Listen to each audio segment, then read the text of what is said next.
Hello guys, welcome to Farmer's Line. Farmer's Line, let's farm together. So today I'm receiving my day-old chicks. I want to do some broilers for their Christmas. First, we prepare the cage, cover it nicely with polythene bag to prevent the cold weather from entering. So the birds are here. They've traveled a long distance and tired, so we are going to make sure each one of them is okay. We'll put some glucose into their water to give them some instant energy. Yes, that is glucose, the regular glucose that we eat. 2 tablespoons in the water to energize them. Actually, when they came, they took a little bit too long in the boxes, so they were tired.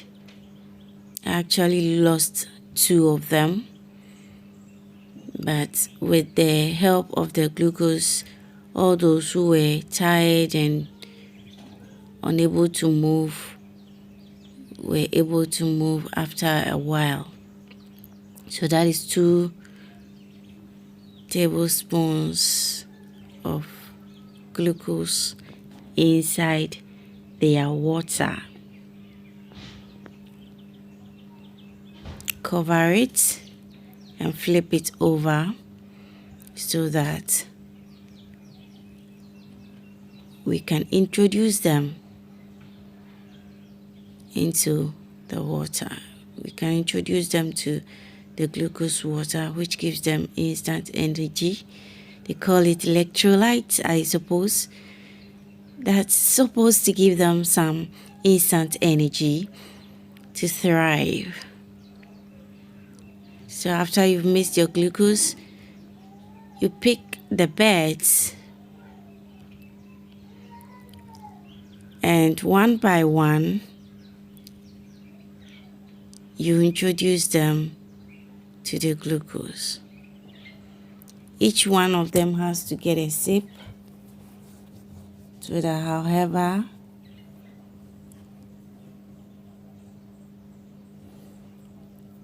tired they are, they get energized quickly.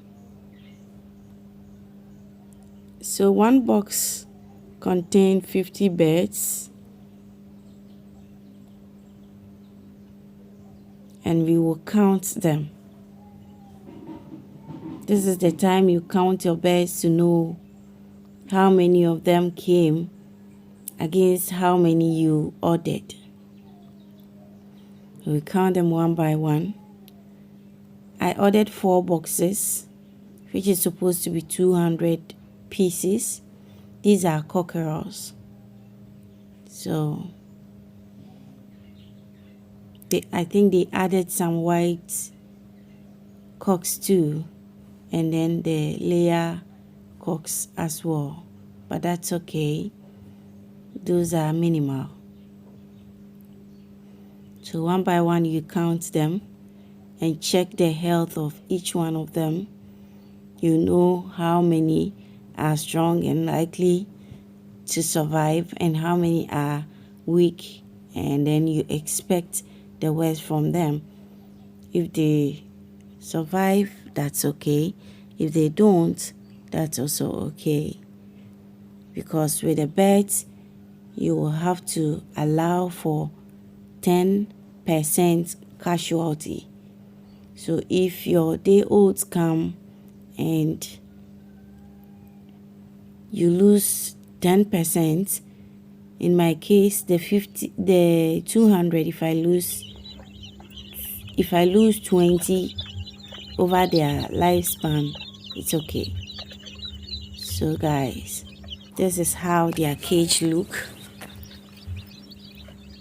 This is how the brooding setup looks.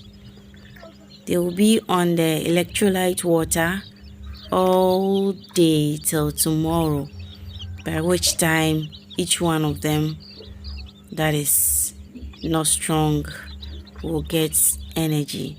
So they were very strong throughout the night. You have to keep an eye on them through the night. Make sure the fire burns to keep them warm. You need to make sure. So when you receive the old chicks, you don't sleep off. One, because of the sawdust inside the cage. You don't sleep because this is naked fire. This is naked fire. And make sure you use charcoal that doesn't sparkle. There are some charcoals that you hear and then they are spreading everywhere. No, avoid that. Because the moment the sawdust catches fire, you are in trouble. So you avoid that thing. So that is how I kept them warm. I had the 100 watts bulbs inside the cage, but they were not heating quite well. So when you see your birds around the fire, then it means they are cold. And when you see them going far from it like this, it means the temperature in the whole place is good for them, so they can be anywhere, which allows them to eat well. So you want to make sure that you heat your brooding cage very, very well. You know their mother is not around, so you want to give them the best care as possible. So this was how it looked at night. This was how it looked at night. I've lifted one side of the polythene bag to see to them and make sure the fire is on. After that, you enclose the whole thing. They will be inside so that the air blowing around does not affect them that much. You want to keep them as warm as possible so that you minimize any casualty. So guys, if you have not subscribed to my channel, please do so, because I'll be taking you on this journey for the next 6 months.